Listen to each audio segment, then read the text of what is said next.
Sir अगला सवाल जो है वो अभिमन्यु कुमार का है, बिहार से। वो हमारे साथ अभी कनेक्टेड थे, बट किसी वजह से डिस्कनेक्ट हो गए। उनके बिहार पर आपसे पूछ लेती हूँ। तो उनका सवाल है कि मैं एक रेलवे कर्मचारी हूँ और ग्रुप डी में पॉइंटमैन पद पर मुंबई में कार्यरत हूँ। मुझे 3-4 घंटे टाइम मिल पाता है। मैं बेसिक से अपनी तैयारी करना चाहता हूँ। मुझे कैसे स्टार्ट करना चाहिए? सर उनके अलावा और भी बहुत सारे लोगों ने पूछा है जो जॉब करते हैं, कुछ फीमेल्स हैं जो जॉब करती हैं, गवर्नमेंट जॉब में हैं, तो वो कैसे शुरुआत करें? देखिए, वर्किंग प्रोफेशनल्स के लिए सबसे बड़ा वरदान तो ये कोरोना है। पिछले 1-1.5 साल में वो सारी चीजें जो पहले केवल दिल्ली में आके लोगों को मिल पाती थी, अच्छे टीचर्स, अच्छे नोट्स, वो सब चीजें अब उनके घर पे पहुंच रही हैं। ऑनलाइन पेन ड्राइव, ऐसे बहुत सारे कोर्सेज हैं जिससे मतलब मुझे लगता है कि अब अगर आप नौकरी कर रहे हैं, दिल्ली में नहीं है या इलाहाबाद में नहीं, तो कोई दिक्कत है नहीं, आप घर बैठ के काम कर सकते हैं।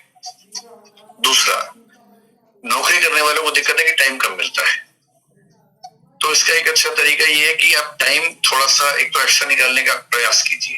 अगर आपको मान लीजिए 4 ही घंटे मिल रहे हैं, बाकी आपको नौकरी के लिए जाना पड़ता है, नौकरी में 7-8 घंटे आपके निकल जाते हैं, तो मैं 2 बातें कहूंगा आपसे नौकरी करने वालों से। पहली बात तो आप ये मान के मत चलिए कि नौकरी करने से नुकसान हो रहा है आपको।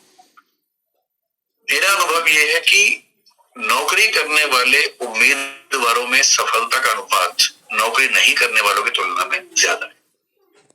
यानी नौकरी करने वाले 100 में से अगर 10 सिलेक्ट हो रहे हैं, तो नौकरी नहीं करने वाले 100 में से 8 सिलेक्ट हो रहे हैं। अनुपात नौकरी करने वालों का ज्यादा है। इसकी वजह क्या है? 2-3 वजह है।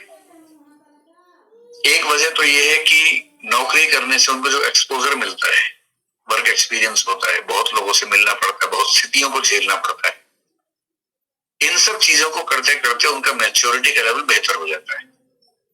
और जब कोई व्यक्ति मैच्योर होता है, समझदार होता है, तो प्रीलिम्स की किताब पढ़ते हुए कहां से प्रश्न आ सकता है उसको पहचानना, मेंस का उत्तर लिखते हुए अपने अनुभव के आधार पर कुछ नए पॉइंट सोच पाना, इंटरव्यू में बहुत गहरी और व्यावहारिक बात कर पाना, ये सब ऐसे फायदे हैं जो सोच समझ के नहीं होते, नौकरी करने से, काम करने से अपने आप डेवलप हो जाते हैं।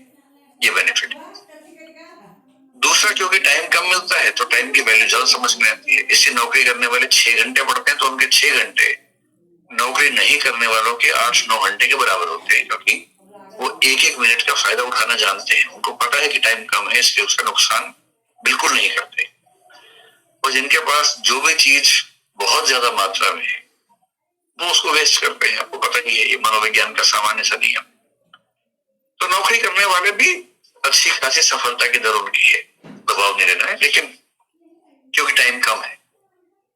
एक तरीका ये है कि जैसे मान लीजिए कि आपको 4 ही घंटे मिल रहे हैं, एक तो जो क्लासेस अगर आप कर रहे हैं ऑनलाइन, तो स्पीड बढ़ा के थोड़ा सुन लीजिए उनको। नोट्स बहुत ज्यादा मत बनाइए, केवल पॉइंट्स में नोट्स बनाइए, शॉर्ट नोट्स बनाइए ताकि टाइम कम लगे। दूसरा, जो भी आप पढ़ते हैं अपने नोट्स को व्हाट्सएप पे या किसी भी ऑडियो डिवाइस पे बोल के रिकॉर्ड कर लीजिए। मैंने ऐसे कुछ लोगों को देखा हाल ही में, वो हाथ से जो भी नोट्स बनाते हैं उनका पीडीएफ बना लेते हैं। अब नौकरी पे जा रहे हैं, 1 घंटे का रास्ता है, उस रास्ते में क्या किया है, अपने ऑडियो नोट्स को हेडफोन से सुनते हुए जा रहे हैं, ईयरफोन से। यानी 1 घंटा लगेगा उनको ऑफिस पहुंचने में, उस 1 घंटे में उस सारे नोट्स को रिवाइज कर लेते हैं। क्यों? क्योंकि जब नोट्स बनाए थे उनको बोल बोल के रिकॉर्ड कर लिया, अब वो उनके फोन में रखे हुए हैं और रास्ते में केवल हेडफोन लगा लिया। बाकी लोग वो 1 घंटा खराब कर रहे हैं, या गाने सुन रहे हैं, या वेब सीरीज देख रहे हैं, नोट्स को रिवाइज कर रहे हैं। ऑफिस में लंच टाइम मिला, या ऐसा टाइम मिल गया मान लीजिए जिस समय कोई काम नहीं है, 1 घंटा में एकदम फ्री है।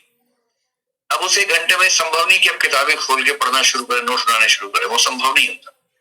लेकिन नोट्स पहले से बने हुए हैं, पीडीएफ आपके फोन में है, उस पीडीएफ को पढ़ के रिवाइज कर सकते हैं। ऑडियो फॉर्मेट में नोट्स है, उनको तुरंत सुन सकते हैं, ये तो कर सकते हैं। अखबार पढ़ने का काम आपने ऑफिस के लंच टाइम में कर लिया। मतलब मैंने खुद, जब मैं आईएएस एलाइड की नौकरी में था, उसके बाद अटेम्प्ट दिए, तो मैंने खुद पाया कि ऑफिस में रह के दबाव रहता है, टाइम बहुत निकलता है, लेकिन अगर आप कोशिश करें तो ऑफिस में भी टाइम मैनेज हो जाता है। आने जाने के समय में आप थोड़ा सा रिवाइज कर सकते हैं, ऑडियो नोट्स बना सकते हैं, ऐसे कुछ प्रयोग कर सकते हैं। तो स्ट्रगल निश्चित रूप से नौकरी करने वालों के सामने ज्यादा है, लेकिन मैं तो एकदम आश्वस्त हूं कि जो नौकरी करते हैं उनकी सफलता की दर बेहतर है, क्योंकि उनको टाइम की कीमत पता होती है। कोशिश कीजिए, डरिए मत, रास्ता निकलेगा जरूर। एग्जाम से एकदम पहले छुट्टी ले लीजिएगा। आपके पास CL भी होगी, EL भी होगी, जरूरत पड़ने पर LWP भी होती है। बहुत संकट आ जाए तो आप एक्स्ट्रा ऑर्डिनरी लीव ले सकते हैं 5 साल तक की, बीच बीच में ब्रेक करके। तो सरकारी नौकरी में छुट्टी का इतना स्कोप तो रहता ही है कि आप एग्जाम को मैनेज कर लें।